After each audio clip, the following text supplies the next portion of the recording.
Hello दोस्तों, स्वागत है आप सभी का हमारे चैनल इग्नो सेंटर पर। तो दोस्तों, आज हम आपको MEG04 का जो फाइनल नोट्स है उसमें से कुछ क्वेश्चंस कराने जा रहे हैं जो कि आपके लिए बहुत इम्पोर्टेंट रहेगा। और ये नोट्स कराने से पहले हम आपसे एक रिक्वेस्ट करना चाहते हैं कि हमारा एक नया चैनल खुला है जो कि व्लॉग से रिलेटेड है। उसका डिस्क्रिप्शन बॉक्स में आपको लिंक मिल जाएगा, वहाँ पर जाकर ज़रूर सब्सक्राइब कर दीजिएगा और वो भी वीडियो वॉच करने की एक बार कोशिश करिएगा। तो बढ़ते हैं आज की हमारी क्वेश्चंस की ओर। और हम आपके लिए ये जो MEG04 फाइनल नोट्स है उसके लिए पार्ट पार्ट में क्वेश्चंस लेके आएंगे। तो आज हम पहले क्वेश्चन नंबर 1 से स्टार्ट करेंगे, उसके बाद में नेक्स्ट पार्ट में आपको क्वेश्चन नंबर 2 देखने को मिल जाएगा। और ये सब जो क्वेश्चंस है वो बहुत इम्पोर्टेंट है, तो आप ज़रूर नोट्स बना लीजिएगा। तो बढ़ते हैं हमारी क्वेश्चंस की ओर। Number 1. What are the characteristics that distinguish human language from other animal systems of communication?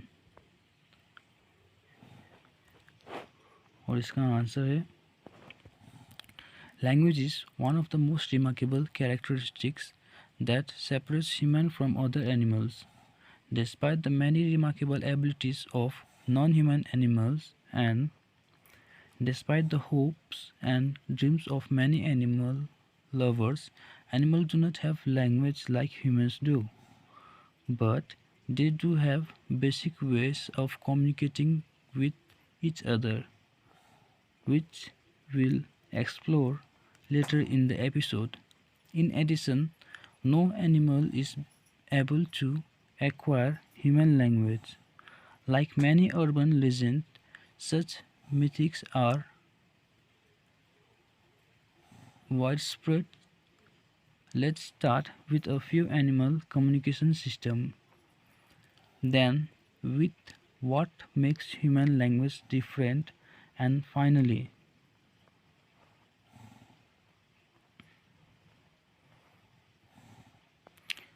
animal communication systems are both interesting and impressive, but very limited in what they are able to express.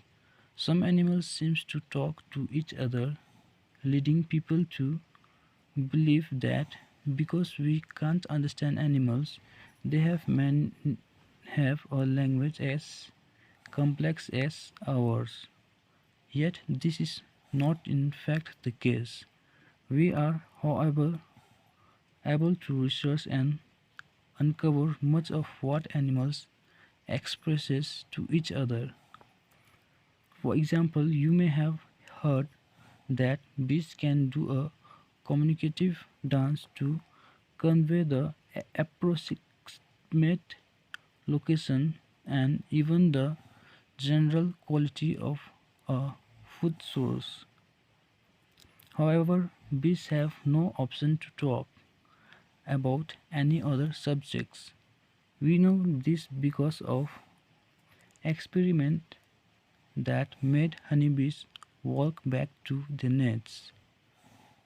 This bee describes how long they travel to get home, indicate a very far away food source, but they weren't able to explain that they had not flown back or what had happened.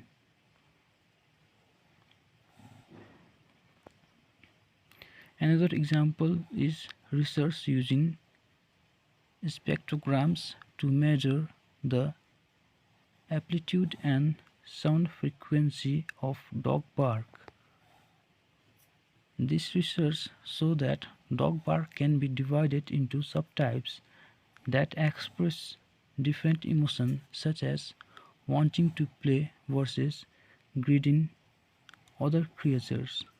However, it can't confirm for certain any consistent meanings behind this type of bark, or even that dog perceives difference. Other research does find an array of emotions that dog barks express, including distress calls, protests, play, threats, and warnings. But as we'll see shortly, this repertory is a fraction of that of human language. A third example is spiders, which have an intricate system of concepts, including both visual and auditory cues like dancing, vibrating, thumping, and singling. These clues vary depending on whether the prospective female is in or out of her nest, and can also be used to communicate aggressive emotions to other male spider.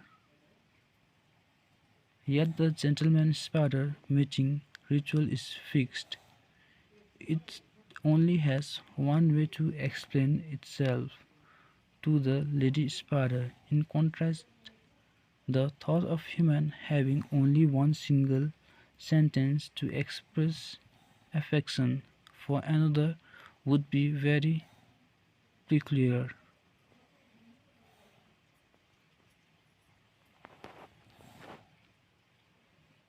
A way to sum up what this example have in common is to say that they are stimulus controlled.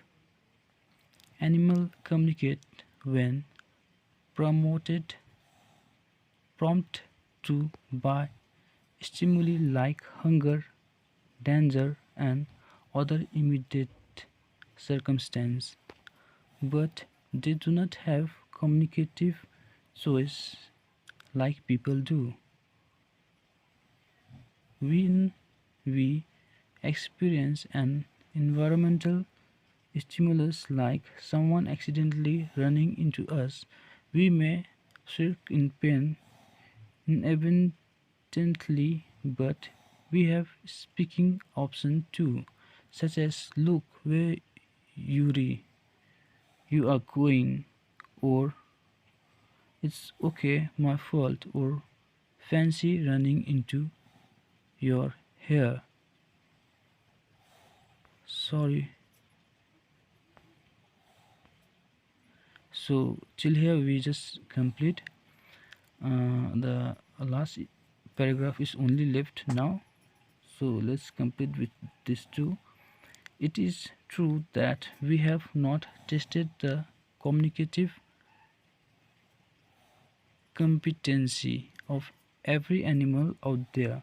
However, the nature of human language and cognition are such that linguistics aren't holding their breath for the discovery of an animal communication system that even approaches human language complexity or spontaneity. Human language is located in the language center of the brain, and this aren't shared by animals.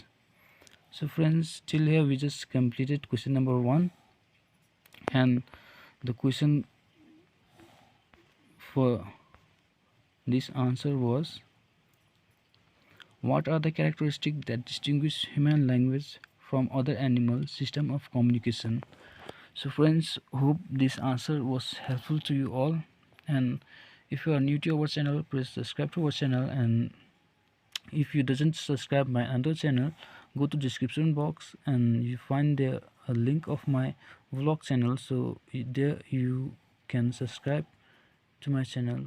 Thank you.